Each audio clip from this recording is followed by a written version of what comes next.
ભગવાનની પ્રીતિપૂર્વકની ભક્તિ જે કરતા જાય ભગવાનની એ સુંદર કથાનું જે શ્રવણ કરતા જાય એમને ભગવાન આ બુદ્ધિયોગ આપે છે, એમની બુદ્ધિને યોગ્ય જગ્યાએ વાળે છે. કદાચ તમારી બુદ્ધિ ઠેકાણા વગરની હોય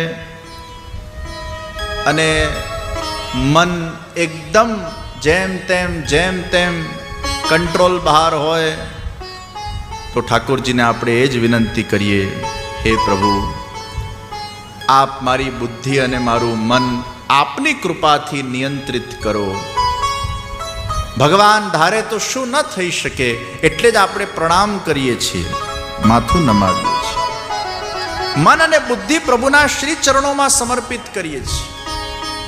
હે પ્રભુ, આ મન છે ને મારા પાસે રહેશે તો અનસેફ છે.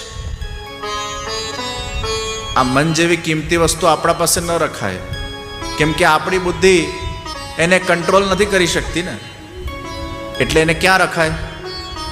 એને ઠાકોરજીના ચરણોમાં રખાય. જેમ આપણા કિંમતી ઘરેણાં અને દાગીના આપણે સેફમાં મૂકીએ છીએ, આપણા ઘરે કે આપણા પાસે ન રાખીએ એમાં એની સેફટી નથી, એમ આપણું મન પણ આપણા પાસે સેફ નથી.